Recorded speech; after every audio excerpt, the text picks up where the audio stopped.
Hello दोस्तों, आपका स्वागत है मेरे YouTube चैनल के अंदर। और मैं आज लेकर आया हूँ आपके सामने अपनी चौथी लोकसभा सीट, जिसका नाम है बुलंदशहर लोकसभा क्षेत्र। वैसे तो बुलंदशहर का नाम काफ़ी प्रसिद्ध है, क्योंकि यहाँ से भारत के अंदर सबसे ज़्यादा फौज के अंदर जवान गए हुए हैं।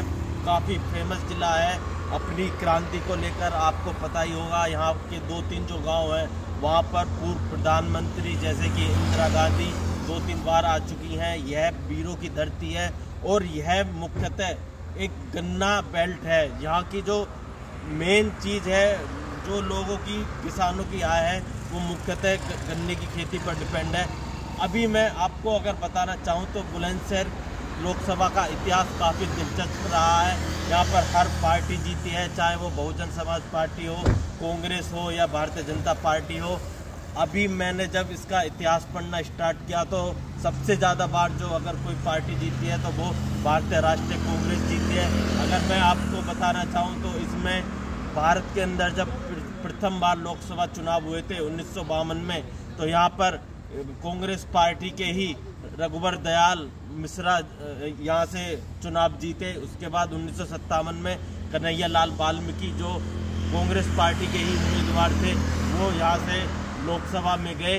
उसके बाद अगर मैं बात करूँ तो 1961, 1967 लगातार 3 बार भारतीय राष्ट्रीय कांग्रेस के ही सुरेंद्र पाल सिंह यहाँ से चुनाव जीते। उसके बाद थोड़ा सा यहाँ पर स्विंग चेंज हुआ और यहाँ पर जो जनता पार्टी थी वो पहली बार जनता पार्टी के मोहम्मद हसन खान 1977 और 1980 के दौरान यहाँ पर चुनाव जीते। अब 1984 की अगर मैं बात करूं तो फिर से यहाँ पर कांग्रेस के ही सुरेंद्र पाल सिंह, जो लगातार 3 बार पहले जीत चुके थे, वो सांसद चुने गए। अगर मैं 1989 की बात करूं तो यहाँ पर फिर से जनता पार्टी के सरवर हुसैन यहाँ से चुनाव जीते। यहाँ पर जो भारतीय जनता पार्टी का जो पहली बार कमल खिला, वो कमल खिला राम लहर के बाद, जब राम लहर पूरे देश में एक प्रचंड लहर थी और हर जगह राम राज्य की स्थापना का बिगुल बच चुका था और अयोध्या नगरी पूरी तरीके से भगवान राम में हो गई थी। तब पहली बार 1991 के अंदर यहाँ से भारतीय जनता पार्टी के छत्रपाल सिंह लोधी, जो लगातार 4 बार लोकसभा सांसद रहे, 1991 में, 1996 में, 98 और 99 में 4 बार वो यहाँ से लोकसभा की सीट जीते। 2004 में यहाँ पर जो बाबू कल्याण सिंह थे, जिनका यह जिला कहा जाता है, जो वैसे रहने वाले तो अतरौली के थे, जो अलीगढ़ जिले के अंदर आता है, लेकिन यह बाबू कल्याण सिंह की कर्मभूमि रही और वो 2004 में यहाँ से चुनाव लड़े और भारी बहुमत से चुनाव जीतकर दिल्ली पहुँचे। उसके बाद 2009 में परिस्थिति काफ़ी बदल चुकी थी, क्योंकि कल्याण सिंह का भारतीय जनता पार्टी से मोह भंग हो गया। उसकी प्रमुख वजह थी बुलंदशहर लोकसभा का SC सीट में हो जाना, क्योंकि यहाँ पर फिर OBC और जनरल लड़ नहीं सकते थे। इसलिए बाबू कल्याण सिंह अपने कुछ नेताओं को यहाँ से चुनाव लड़ाना चाहते थे, लेकिन भारतीय जनता पार्टी ने अशोक प्रधान, जो 3-4 बार खुर्जा लोकसभा सुरक्षित से सांसद रहे थे, उन्हें यहाँ से अपना प्रत्याशी बनाया, जो कि बाबू कल्याण सिंह को काफ़ी नागवार गुजरा। उसी वजह से बाबू कल्याण सिंह ने भारतीय जनता पार्टी को छोड़ दिया और वो समाजवादी पार्टी की गोद में जाकर बैठ गए। अभी जब बाबू कल्याण सिंह का यहाँ पर काफ़ी ज़बरदस्त वोट बैंक है, जिसकी वजह से वो 2009 में जो समाजवादी पार्टी के उम्मीदवार थे कमलेश वाल्मीकि, वो उनको जिताने में कामयाब रहे और उन्हें 2,20,000 के आसपास वोट मिले। और जो अशोक प्रधान, जो भारतीय जनता पार्टी के काफ़ी कद्दावर नेता हुआ करते थे, वो यहाँ से 1,76,000 वोट पाकर ही 40-50 हज़ार से चुनाव हार गए, जो यह भारतीय जनता पार्टी के लिए बहुत बड़ी शिकस्त थी, क्योंकि यहाँ पर भारतीय जनता पार्टी 1991 से लगातार चुनाव जीतती आ रही थी।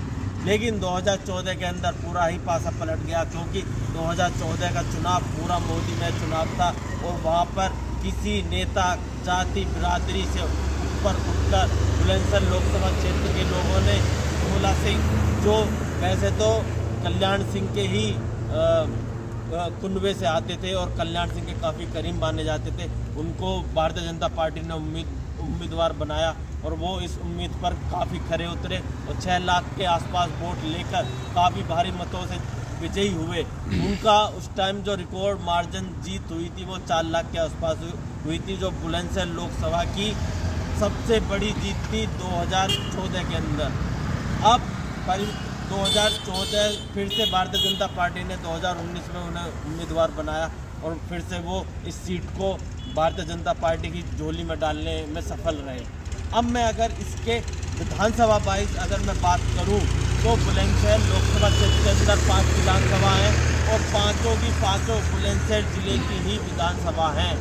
और इसमें जो प्रमुख 5 जो विधानसभा हैं उनके नाम अनूपशहर, शाना, शिकारपुर, डिवाई और बुलंदशहर सदर। अगर मैं बुलंदशहर सदर की बात करूं तो अभी 2-3 बार से यहाँ पर जाट प्रत्याशी लगातार चुनाव जीत रहे हैं। अभी जो चुनाव हुए हैं रिसेंटली 2022 के, तो उसमें प्रदीप चौधरी चुनाव जीते, लेकिन चुनाव काफ़ी टफ था। दूसरे नंबर पर थे RLD के जो हाजी अलीम के भाई थे हाजी यूनिस, उन्होंने काफ़ी भयंकर टक्कर दी और हाजी अलीम लगातार 2 बार विधायक रहे हैं बुलंदशहर से। तो ये काफ़ी सीट भारतीय जनता पार्टी के लिए टफ मानी जाती है, लेकिन भारतीय जनता पार्टी इतनी मजबूती से लड़ी कि 2022 में प्रदीप चौधरी यहाँ से जीतने में कामयाब रही। अगर मैं 2017 की बात करूँ तो यहाँ से भारतीय जनता पार्टी के काबिल कद्दावर नेता और पूर्व कैबिनेट मंत्री वीरेंद्र सिंह सुरोई यहाँ से चुनाव जीते और वो 2017 में विधानसभा में पहुँचने में कामयाब रहे। लेकिन आपको पता ही होगा कि 3-4 साल बाद उनका निधन हो गया। उनकी पत्नी जो उषा सिरोही थी वो चुनाव लड़ी और उपचुनाव में भी उन्हें जीत मिली, लेकिन यह सीट 2022 में भारतीय जनता पार्टी ने उनके परिवार से हटाकर प्रदीप चौधरी को दे दी थी, जो प्रदीप चौधरी जिला पंचायत अध्यक्ष भी रहे थे और काफ़ी जाने माने जाट नेता हैं बुलंदशहर जिले के अंदर। अगर मैं दूसरी सीट की बात करूँ तो बुलंदशहर लोकसभा के अंदर आती है अनूपशहर। अनूपशहर वैसे तो लोधी समाज और ब्राह्मण समाज का गढ़ है और लगातार 2 बार यहाँ पर संजय शर्मा चुनाव जीत रहे हैं। संजय शर्मा एक जाना माना ब्राह्मण चेहरा है बुलंदशहर जिले का और काफ़ी रिकॉर्ड मतों से वो लगातार 2 बार चुनाव जीते हैं। काफ़ी करीबी हैं वो माननीय योगी आदित्यनाथ के, जो अभी उत्तर प्रदेश के CM हैं। तीसरी अगर मैं सीट की बात करूँ जो शिकारपुर विधानसभा से लगातार 2 बार अनिल शर्मा, जो पिछली बार भी कैबिनेट मंत्री थे और इस बार भी कैबिनेट मंत्री हैं उत्तर प्रदेश सरकार के अंदर, काफ़ी करीबी हैं माननीय योगी आदित्यनाथ के और उनकी पूछ इस जिले के अंदर सबसे ज़्यादा है। वो 2-3 बार अपनी पत्नियों को भी जिला पंचायत अध्यक्ष का चुनाव लड़ा चुके हैं। अगर यह बुलंदशहर सीट सामान्य में आती है तो वो प्रबल दावेदार होंगे बुलंदशहर से लोकसभा चुनाव लड़ने के लिए। तो काफ़ी बड़ा नाम है। शिकारपुर से 2 बार लगातार जीत चुके हैं। खुर्जा जब सुरक्षित सीट नहीं थी, जब जनरल सीट थी, वो 2-3 बार लगातार विधायक रहे। काफ़ी जाना माना चेहरा है और ब्राह्मणों के अंदर उनकी काफ़ी साख है, तो वो एक कद्दावर नेता हैं। वो लगातार 2 बार सीट भारतीय जनता पार्टी के खाते में डाल रहे हैं। उससे पहले यह सीट रालोद का गढ़ हुआ करती थी और एक बार यहाँ से गुड्डू पंडित के भाई जो मुकेश पंडित थे वो भी चुनाव जीते, लेकिन अब पूरा यह जिला भाजपा में ही हो चुका है और भाजपा यहाँ से लगातार हर विधानसभा पे टक्कर दे रही है विपक्षी पार्टी। अगर मैं तीसरी चौथी विधानसभा की बात करूँ तो वो आती है डिवाई। वैसे तो पूरी लोध है, बहुल सीट है, लेकिन लगातार 2 बार से 2017 की बात करूं तो अनीता लोधी यहाँ से विधायक चुनी गई। 2022 की बात करूं तो CP सिंह यहाँ से चुनाव जीते और यह सीट भारतीय जनता पार्टी के लिए काफ़ी मजबूत सीट है और लगातार भारतीय जनता पार्टी रिकॉर्ड मतों से यहाँ पर जीत रही है, चाहे वो सांसदी का चुनाव हो या विधानसभा का चुनाव हो। लेकिन उससे पहले गुड्डू पंडित जो एक जाना माना चेहरा हुआ करते थे वो 2 बार यहाँ से चुनाव जीत गए, लेकिन उसकी वजह अलग थी। लेकिन अभी की मैं बात करूँ तो पूरे समीकरण भारतीय जनता पार्टी के पक्ष में हैं और यहाँ से भी भारतीय जनता पार्टी अच्छी खासी लीड लेती है। 5वीं अगर मैं विधानसभा की बात करूँ तो वो शाना पूरा टोटली लोधी समाज का गढ़ है और यहाँ पर लोध बाहुल्य मतदाता काफ़ी ज़्यादा हैं। मुस्लिम भी अच्छी खासी पॉपुलेशन में है, लेकिन यहाँ पर लगातार 2 बार, पहले तो यहाँ से सुंदर सिंह विधायक हुआ करते थे, अब यहाँ से देवेंद्र सिंह लोधी जो लोधी समाज का एक जाना माना चेहरा है और वो एडवोकेट भी हैं। तो यहाँ से वो 2 बार लगातार चुनाव जीते हैं, काफ़ी रिकॉर्ड मतों से जीते हैं। और अभी 2022 की अगर मैं बात करूँ तो बुलंदशहर ज़िले के अंदर जो सबसे ज़्यादा रिकॉर्ड मतों से विधायक जो चुने गए उनमें से देवेंद्र सिंह लोधी प्रमुख थे। 1 लाख से भी ज़्यादा वोटों से वो रिकॉर्ड चुनाव जीते, जो विधानसभा के अंदर बहुत मुश्किल होता है क्योंकि विधानसभा में वोटिंग कम होती है। अब मैं लोकसभा की अगर मैं बात करूं तो 5 विधानसभाओं से पहले 2014 के अंदर या 2019 के अंदर भारतीय जनता पार्टी ने 5 विधानसभाओं में लीड करी थी, जिसकी वजह से ही हर बार 2 बार लगातार भोला सिंह 6 लाख से ज़्यादा वोट लेकर आए। 2019 की अगर मैं बात करूं तो 6,81,000 vote record vote Bhola Singh को पड़ी थी। मान के चलो 50% से ज़्यादा भोला सिंह वोट लेकर आए। और दूसरे नंबर पर बहुजन समाज पार्टी, जब ये महागठबंधन हुआ तो ये सीट बहुजन समाज पार्टी के खाते में गई, लेकिन मायावती को यहाँ पर कोई चेहरा नहीं मिला। उन्हें मेरठ से लाकर हस्तिनापुर के जो पूर्व विधायक हुआ करते थे योगेश वर्मा, उनको चुनाव लड़ाया बुलंदशहर लाकर, उनको भी बहुत मात खानी पड़ी। 3,91,000 ही वोट मिल पाए, फिर भी वो यहाँ से 3 लाख वोटों से हार गए। अगर मैं 2014 की बात करूं तो भोला सिंह 6,04,000 वोट लेकर आए थे। और दूसरे नंबर पर जो बहुजन समाज पार्टी के प्रदीप कुमार जाटव थे, उन्हें 1,84,000 के आसपास वोट मिले। तो उस टाइम भोला सिंह 4.5 लाख के आसपास मतों से यहाँ से विजयी हुए। अब जो प्रमुख चीज़ें हैं 2024 के जनरल इलेक्शन को लेकर, प्रमुख 3-4 वजह है। क्या भारतीय जनता पार्टी फिर से यह लोकसभा सीट जीत पाएगी? क्या वो वजह हैं जो भारतीय जनता पार्टी यहाँ पर अब इतनी मजबूत दिखती है? क्या भारतीय जनता पार्टी यहाँ से भोला सिंह को तीसरी बार मौका देगी? ये प्रमुख वजह हैं जो 2024 के जनरल इलेक्शन में भारतीय जनता पार्टी की जीत को डिसाइड करेंगे।